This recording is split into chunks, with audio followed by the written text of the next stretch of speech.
Gadis seksi dengan pakaian seksi di kepala mereka ditutupi dengan kerudung hitam. Mereka dibawa ke depan James. James menarik tudung gadis pertama. Ini Nina yang dia kenal.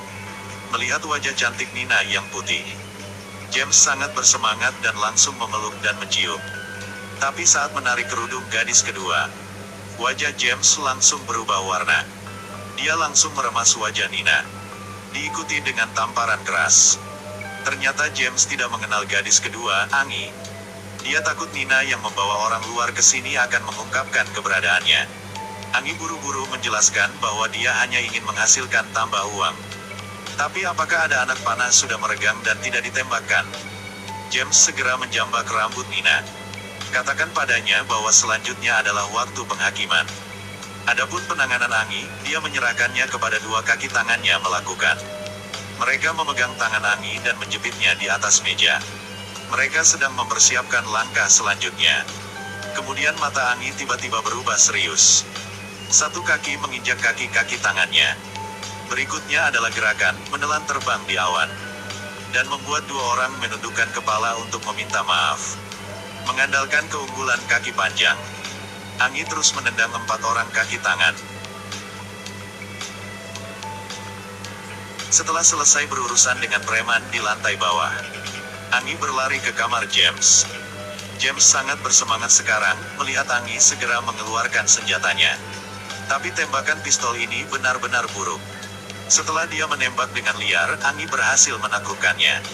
Kaki Angie menendang pistol di tangannya. Selanjutnya, dia mengeluarkan kawat baja tipis. James bergegas ke arahnya dan langsung terkunci. Ketika melihat James akan mati, Nina yang berdiri di dekatnya mengingat penghinaan yang harus dia tanggung, dan hatinya dipenuhi dengan kebencian. Dia mengambil pisau dan menikamnya dalam-dalam ke tubuh James. Pada titik ini, James benar-benar mati. Selanjutnya, Angie membolak-balik dompetnya. Ternyata Angie sama sekali bukan gadis nakal apapun. Dia adalah pembunuh profesional dari organisasi mafia. Angie dengan cepat menemukan kartu memori di dompetnya. Ini adalah tujuan akhir dari aksinya kali ini.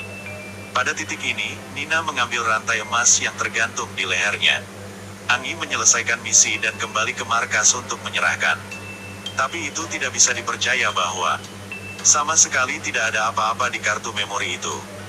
Dan kemudian kalung yang diambil Nina benar-benar tempat untuk menyembunyikan kartu memori yang harus dia temukan. Bos organisasi mencurigai bahwa dia berkolusi dengan Nina untuk mengkhianati organisasi. Jadi memutuskan untuk menguncinya di ruangan gelap untuk menembaknya. Tapi Angie tidak panik. Dia berbalik dan menendang pistol di tangan kedua kaki tangan. Kedua kaki tangan itu melawan dengan sekuat tenaga. Selanjutnya, dia terlempar ke dinding. Pukul 2 antek sehingga mereka berguling-guling di tanah. Akhirnya, Angie mengeluarkan kunci dan membuka borgolnya. Dan keluar dari sini. Bos mafia sedang duduk di depan layar kamera pengintai dan melihat semuanya. Dia memberitahu 2 pembunuh elit yang sedang dalam misi di luar negeri. Memerintahkan mereka untuk menargetkan Angie. Karena ingin mencari tahu kebenarannya, Angie harus menemukan kalung yang diambil oleh Nina. Dan sekarang Nina diganggu oleh krediturnya. Angie muncul. Hanya butuh 2 detik untuk berurusan dengan jenis orang ini. Selanjutnya dia mendapatkan kartu memori, membukanya. Wah, fleksibel itu. Kredivo. Ya akhirnya sudah tahu semuanya. Di dalam kartu memori ada daftar kematian. Ini adalah karakter target yang selama bertahun-tahun mafia telah membiarkan pembunuh membunuh. Dan orang tua Angie dibunuh oleh pembunuh di organisasi itu. Adiknya juga hilang pada hari itu. Tetapi organisasi itu tidak hanya tidak membunuh Angie. Sebaliknya, dia mengadopsinya. Setelah siang dan malam itu, dia harus melatih keterampilan bertarungnya tanpa henti. Perlahan-lahan Angie menjadi pembunuh yang hebat. Dia menjual hidupnya ke organisasi saat melakukan tugas yang diberikan. Setelah itu, Angie berniat untuk membuat pengaturan untuk Nina. Setelah itu, dia akan membalas dendam. 2 orang duduk bersama dan berbicara. Dia baru tahu bahwa Nina adalah adik perempuan yang hilang bertahun-tahun yang lalu. Tadi, senapan sniper menuju ke arah mereka berdua. 2 gadis cantik dengan kerudung di kepala mereka dibawa ke depan seorang pria. Wajah orang ini sangat puas tapi dia tidak percaya bahwa gadis cantik berbaju merah di depannya adalah pembunuh profesional. Akibatnya, dia terbunuh di tempat. Angi tidak hanya mengetahui penyebab kematian orang tuanya, tetapi juga menemukan adik perempuannya yang telah lama hilang. Jadi dia mulai membalas dendam. Dia membuat janji untuk bertemu dengan petugas polisi Sam untuk membahas kerjasama. Dia ingin menyingkirkan mafia melalui bantuan polisi. Dan Sam adalah orang utama yang bertanggung jawab atas kasus ini. Keduanya dengan cepat mencapai kompromi. Tapi tepat pada saat ini, seorang pembunuh wanita berbaju putih mengarahkan senapan sniper ke arah mereka. Dia membidik bagian belakang leher Angi. Saat dia akan menarik pelatuknya, tepat ketika Nina lewat, dia mengambil peluru untuk Angi. Ketika dia melihat adik perempuannya yang baru saja kembali bersama belum lama ini, sekarang harus berputus lagi. Angi tiba-tiba marah.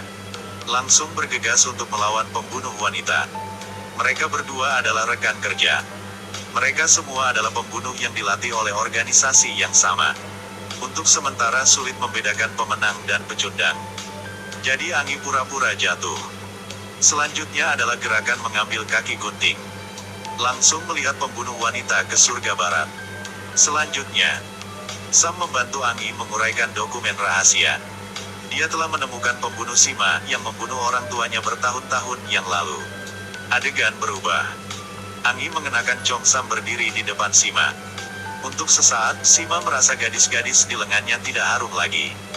Jadi dia membiarkan mereka semua pergi keluar untuk melihat dirinya di cermin.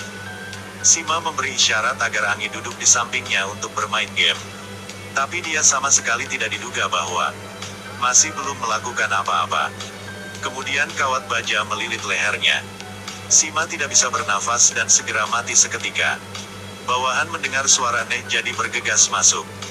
Dan mulai menembaki Angi dengan marah. Angi di tengah hujan peluru melakukan lari super cepat. Di saat genting, Sam muncul. Dengan dua senjata di tangannya, dia terus menembaki bawahan. Membuat mereka tidak dapat melakukan serangan balik. Angi menggunakan kesempatan itu untuk menendang seorang bawahan dengan kakinya yang panjang. Dapatkan dukungan Sam. Mereka berdua dengan cepat mengakhiri pertandingan ini. Sejak kini, di antara mereka berdua berkombinasi yang samar-samar muncul. Angi juga berbagi dengan Sam bagian penting dari kecerdasan. Ternyata, dalang di belakang adalah kepala departemen kepolisian. Itu karena dimungkinkan untuk mengambil manfaat dari kedua sisi dari dua jalur hitam dan putih. Itu sebabnya organisasi pembunuh ini bisa bertindak seperti itu. Kemudian keduanya mulai berdebat. Sam merasa bahwa sangat penting untuk mendapatkan bukti untuk menghukum direktur secara hukum. Tapi Angi berpikir, membunuh ketua secara langsung adalah satu-satunya cara. Angi memanfaatkan waktu ketika dia tidak memperhatikan. Mendekat untuk mendapatkan pistol. Jelas Sam bukan tandingannya. Bersama asistennya, Angi mengikat mereka di tempat tidur. Selanjutnya, dia pergi ke kantor direktur sendirian. Saat ini, sebuah tendangan hampir mengenai wajah Angi. Setelah beberapa gerakan lawan, Angi sama sekali tidak memiliki keuntungan. Orang ini adalah pembunuh kartu truf yang direktur panggil untuk berurusan denganmu, pembunuh Jack. Angi masih tidak mau menyerah, dia terus protes.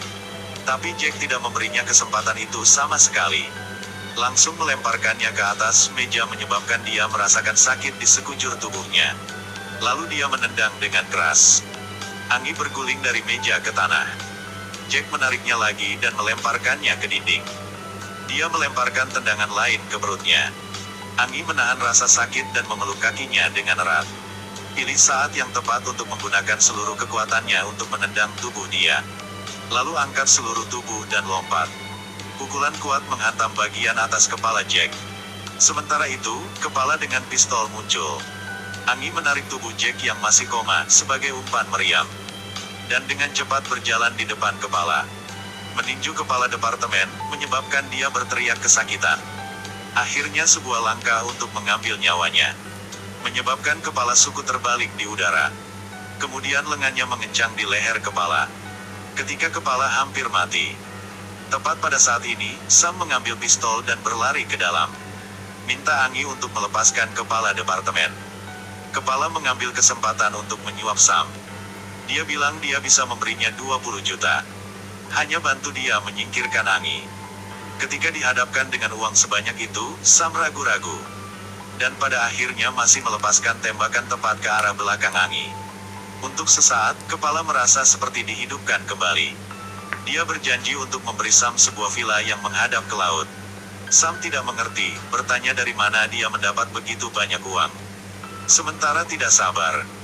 Dia mengaku pada dirinya sendiri bahwa dia adalah pemimpin organisasi pembunuh. Jangan bilang 20 jet, malah 200 jet itu masih sangat kecil. Pada saat ini Sam tiba-tiba tertawa terbahak-bahak. Dia perlahan memutar rekaman percakapan mereka tadi.